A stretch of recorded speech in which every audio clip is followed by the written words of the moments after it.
এখন ফেরত যাব। ভোটার লিস্ট তো আমাদের এখানে নেই। ভোটার 2002-এর ভোটার লিস্ট চাচ্ছে। এবার আমাদের দেশ তো বাংলাদেশ, ওখানে আছে বাবার মায়ের। এখন ফেরত যাওয়ার কারণ কি?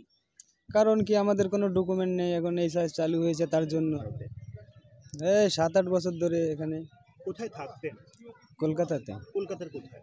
খিদিরপুরে। খিদিরপুরে থাকতেন। তো এখন ফেরত যাওয়ার কারণ কি? কারণ কি আমাদের কোনো ডকুমেন্ট নেই, এখন এই সাইজ চালু হয়েছে তার জন্য। এসআইআর চালু হয়েছে সে কারণে। হ্যাঁ, চলে যেতে হচ্ছে আমাদের। আর ওই যেখানে থাকি ওইখান থেকে বলেছে তোমাদের কোনো কাগজপাতি নেই, তোমাদের দেশে তোমরা চলে যাও। বাংলাদেশে কোথায় বাড়ি ছিল? বাংলাদেশে জেলা খুলনা, তেরোকাদা থানা। পরিবারের সঙ্গে ছিলেন না একাই? একাই ছিলাম, এখন ওখানে বিয়ে শাদী করেছিলাম। ওখানে?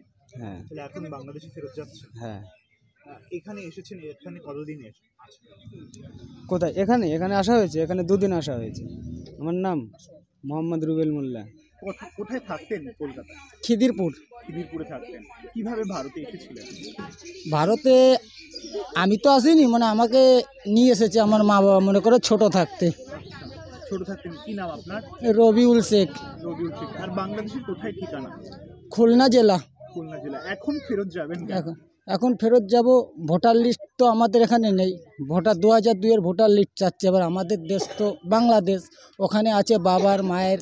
আমার ফিলহাল নেই। এই এখানে ভোটার কার্ড বানিয়েছেন? জি না, এখানে কিছু নেই। আচ্ছা, এখন ফেরত যাবেন। হ্যাঁ। এটা কোথায়? এটা হাকিমপুর। থাকতেন এখানে? কলকাতা কাশীপুর থাকতাম। আচ্ছা, এখন ফেরত যাচ্ছেন কেন? আমাদের কোনো কাগজপাতি নেই, ডকুমেন্ট নেই, এই জন্য। ভারতে কোনো কাগজ বানাতে পারেন? না, আমরা বানাইনি।